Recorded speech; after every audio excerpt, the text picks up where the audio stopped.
పేగు బంధానికి పైసాతో నిఖానామా రాస్తున్నారు. నెత్తురు పల్చబడ్డాక తలాఖ్నామాతో వంచిస్తున్నారు.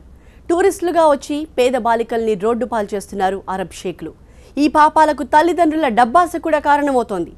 భర్త తిరిగొస్తాడని ఎదురు చూసే అమాయకమైన అమ్మాయిలు మోసపోయామని ఆలస్యంగా తెలుసుకుంటున్నారు. అరబ్ షేక్ల అరాచకాలకు హైదరాబాద్ పాత బస్తీ అడ్డాగా మారిపోతోంది.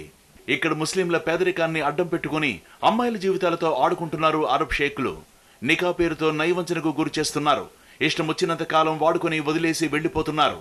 ఒమన్, సౌదీ అరేబియా, కువైట్, ఎమారత్ దేశాల నుంచి విజిటింగ్ వీసాల మీద నగరానికి వస్తున్న అరబ్ షేక్లు ఇక్కడి అమ్మాయిలను నికా పేరుతో పెళ్లి చేసుకుని ఆ తర్వాత తలాక్ అంటూ వదిలేస్తున్నారు. ఈ అమ్మాయి పేరు మునీరా. 2వ తరగతి వరకు చదువుకుంది. మొత్తం 3 అక్క చెల్లెళ్లు. ఆర్థిక ఇబ్బందులతో ఇంట్లో ప్రతిరోజు తల్లిదండ్రుల మధ్య గొడవ. ఆ గొడవలతోనే విడిపోయారు. తర్వాత తల్లి మరో పెళ్లి చేసుకుంది. రెండో తండ్రి కూడా డబ్బు కోసం కకృతి పనులు చేసేవాడు. భార్య పిల్లలతో నిత్యం గొడవలు పడేవాడు. తండ్రి డబ్బాసుకు కూతుర్ని బలిపెట్టాడు.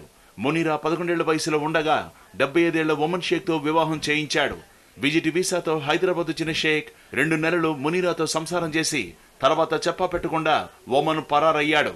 కానీ ఈ వివాహ బంధానికి గుర్తుగా మునీరాకు ఓ కూతురు పుట్టింది. అప్పటి నుంచి ఇప్పటి వరకు మునీరా భర్త కోసం ఎదురు చూస్తూనే ఉంది. मैं जब 11 साल की थी वो आदमी है 70-75 का. ఊహ తెలియని వయసులో నాకు పెళ్లైంది. తల్లిదండ్రులే బలవంతంగా నన్ను ఒప్పించారు. ఒమన్కు చెందిన 70 ఏళ్ల వ్యక్తి నన్ను పెళ్లి చేసుకున్నాడు.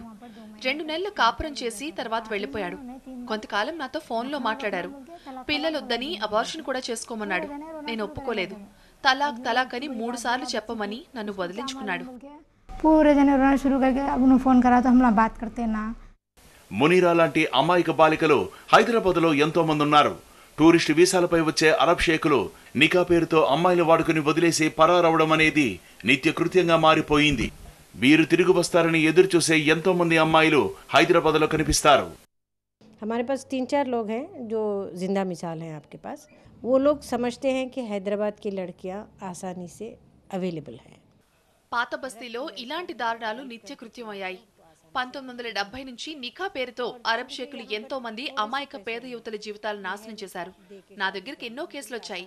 వాళ్ళందరికీ న్యాయం చేయలేకపోయినా వారికి ధైర్యం చెప్పి బతుకు తెరువు చూపించే ప్రయత్నం చేస్తున్నాను.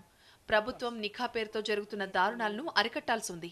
क्योंकि अगर हम सिर्फ प्रोस्टिट्यूशन करें तो उसको हराम मानते, इसीलिए हम उसको लीगलाइज कर देते हैं.